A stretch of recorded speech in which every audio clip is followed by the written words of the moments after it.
ఈరోజు భగవద్గీత పంచమోధ్యాయము కర్మ సన్యాస యోగము 21వ శ్లోకం. బాహ్యస్పర్శే స్వసక్తాత్మా విందత్యాత్మని యస్సుఖం సబ్రహ్మయోగ యుక్తాత్మా సుఖమక్షయమశ్నుతే. బ్రహ్మవిదుడు ప్రాపంచిక విషయాలయందు ఆసక్తి లేకుండా ఉంటాడు. ఆత్మయందున్న సుఖాన్ని పొందుతాడు. అది అక్షయమైన ఆనందం. నిన్న గంగాధర శాస్త్రి గారు భగవద్గీత గురించి చెప్తూ ఒక మాట అన్నారు. నాకు ఎందుకో అది చాలా బాగా నచ్చింది. అది మీ ముందు ఉంచుతున్నా. భగవద్గీత అనగానే వినపడగానే ఎవరో చనిపోయారన్న ఉద్దేశం తప్ప ఇంకా ఏముండదు. అది చాలా హృదయ విదారకమైన విషయం.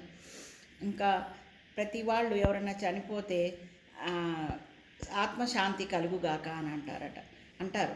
ఆత్మకు శాంతి ఏంటి? ఆత్మ ఎప్పుడు శాంతిలోనే ఉంటుంది. మన ఆత్మకు మనశ్శాంతి లేదంటాం, కానీ ఆత్మశాంతి లేదు అని అన్న మాట మనం ఉపయోగించాం కదా. మనం వాళ్ళకి మానవులుగా జీవిస్తున్నప్పుడు సద్బుద్ధి ప్రసాదించమని, మరణించాక సద్గతిని ప్రసాదించమని ఆ పరమాత్మని వేడుకోవాలట. నిజంగా అది చాలా బాగా నచ్చింది. ఆ భగవద్గీతని ఇక నుంచి దయచేసి అన్ని కార్యక్రమాలలో కూడా ఆ భగవద్గీతని వినిపించండి. భగవద్గీత అంటే భగవంతుడు చెప్పిన, అంటే భగవంతుడి గీత కాదు, మన జీవితాలలో రాసిన రేఖ గీత. మనం జీవితాలను ఎలా గడపాలో చెప్పిన గీత. ఆ గీతని ఒక రేఖ అనుకుంటాం, రేఖ కాదు గీత. మన గీత బాగలేదు అనుకుంటాం. భగవద్గీతను వింటూ ఉంటే ఆ గీతని మన జీవితాలకి ఎంతో ఉపయోగపడుతుంది. మనం ఎలా ఉండాలో అది నేర్పిస్తుంది. అది ఒక పారాయణ గ్రంథమే కాదు, ఆచరించేది. అది అంతే. అది భగవద్గీత పారాయణం అనుకుంటాం, కాదు, భగవద్గీత అనుష్ఠానం చేయాల్సిన గ్రంథం. ఇక ఈ రోజున మనం ఒక సామాజిక విషయం గురించి మాట్లాడుకుందాము. నాకు అనిపించింది, మనం ఎక్కడ పడితే అక్కడ ప్లాస్టిక్ వేస్తున్నాం. ఆ ప్లాస్టిక్ వల్ల పొల్యూషనే కాదు, ప్రాణాలు పోతున్నాయి, బెడ్ రిటార్డ్ అవుతున్నారు, ఆపరేషన్లు అవుతున్నాయి అని అనిపించింది. నిన్న మా అక్కయ్య గారు అబ్బాయి తిరుపతి వెళ్తున్నాడు. అలిపిరి దగ్గర అది చెకింగ్ ఉంటుంది కదా, అది దిగుదామని అది చెకింగ్ దగ్గర దిగేటప్పటికి ప్లాస్టిక్ బాటిల్ మీద తన కాలు పడి అక్కడే కూలబడిపోయాడు. ఈ తొడ ఎముక విరిగిపోయి ఆపరేషన్ చేశారు. 4 రోజుల పాటు రెస్ట్ తీసుకోవాలి. భగవంతుడి దయ వల్ల తను కోలుకొని బాగా నడిస్తే చాలు, మా అందరికీ సంతోషం. కానీ తను ఎంత నైరాశ్యంలో పడిపోయాడంటే, నేను భగవంతుడి దగ్గరికి వెళ్తుంటే ఇలా జరగడం ఏంటి నాకు అని చాలా అన్నీ చేస్తాడు అనుష్ఠానం. కానీ ఏదైనా ఎంత బాగా చేస్తాడో. ఆయన హోమియో డాక్టరు.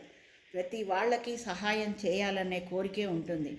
ఆ ప్లాస్టిక్ బాటిల్ని అట్లా పడేయడం వల్ల ఒక జీవి ఎంత నరకం అనుభవిస్తోందో కదా. నిజంగా అది చాలా బాధ అనిపించింది. దయచేసి ఎక్కడ పడితే అక్కడ ప్లాస్టిక్ బాటిల్స్ కానీ, కప్పులు కానీ, గ్లాసులు కానీ పడేయకండి. తిన్న ఆహార పదార్థాలు కానీ, వాళ్ళు చెప్తూనే ఉంటారు కొండని పొల్యూషన్ చేయకండి అని. కానీ నిజంగా మనం ఎంతవరకు పాటిస్తున్నాం? మన ఇంట్లో అయితే వెళ్ళి వేస్ట్ బాక్స్ దగ్గరికి వెళ్ళిపోతాం, అక్కడ మాత్రం ఉండవు, ఎక్కడ పడితే అక్కడ ఉంటున్నాయి. మనం ఎంతసేపు కొండ మీద వాళ్ళు సరిగ్గా చేయట్లేదని అనుకుంటున్నాం. కానీ మన పరిధిలో మనం ఎంతవరకు ఈ శుచి శుభ్రతలు పాటిస్తున్నాము అది అందరూ గమనించి వాటికి నిర్దేశించిన ప్లేస్లలో వేయండి.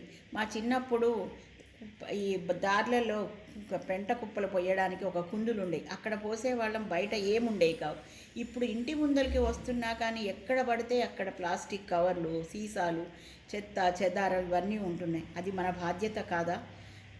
ఎంతమందికి, ఆవులకి కానీ, జంతువులకు కానీ, మనుషులకు కానీ ఎంత ప్రాణాంతకమవుతున్నాయి. అందరూ దయచేసి వాటికి నిర్దేశించిన స్థలాలలో వేయండి. చిన్నప్పుడు మా మనవరాలు మేమందరం తిరుపతి వెళ్తుంటే అప్పుడు తలుచుకొని నాకు చాలా ఆనందం వేస్తుంది. అంత చిన్నతనంలో దానికి అంత అవేర్నెస్ రావడానికి వాళ్ళ స్కూల్లో చెప్పిన టీచరు మేమందరం ట్రైన్లో వెళ్తుంటే పల్లీలు తింటున్నారు అందరూ.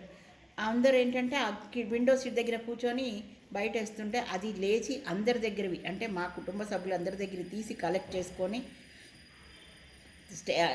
తీసుకొని అక్కడ వేసింది. ఇప్పుడు అది కదా, మా మనవరాలు అంత చిన్నతనంలో టీచర్ చెప్పినందువల్ల అది మనసులో ఉంచుకొని ఎంత చక్కగా పాటిస్తుంది. ఈ రోజు వరకు కూడా అది అట్లానే పాటిస్తుంది. అందరూ అట్లా పాటించాలి. మనం పెద్దవాళ్ళం, ఇంకా మనం లేచి చెప్పిన చిన్న పిల్లలతో చెప్పి చేయించండి, ఎక్కడ పడితే అక్కడ వేయొద్దు అని. మనం తీసుకుంటుంటే పిల్లలు కూడా ఊరుకోరు కదా, వాళ్ళ దగ్గర మన దగ్గర కూడా తీసుకొని కవర్లో వేసుకొని చెత్త బాక్స్లో వేస్తారు.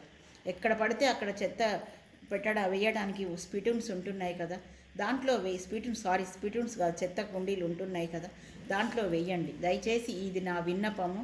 నచ్చితే షేర్ చేయండి, లైక్ చేయండి. మీరు ఇది కూడా చేసుకోండి, సబ్స్క్రైబ్ కూడా చేసుకోండి. నాకు కూడా ప్రోత్సాహకరంగా ఉంటుంది. నాకు నచ్చిన విషయాలు మీ అందరితో పంచుకుందామని నా తపన. జై శ్రీరామ్.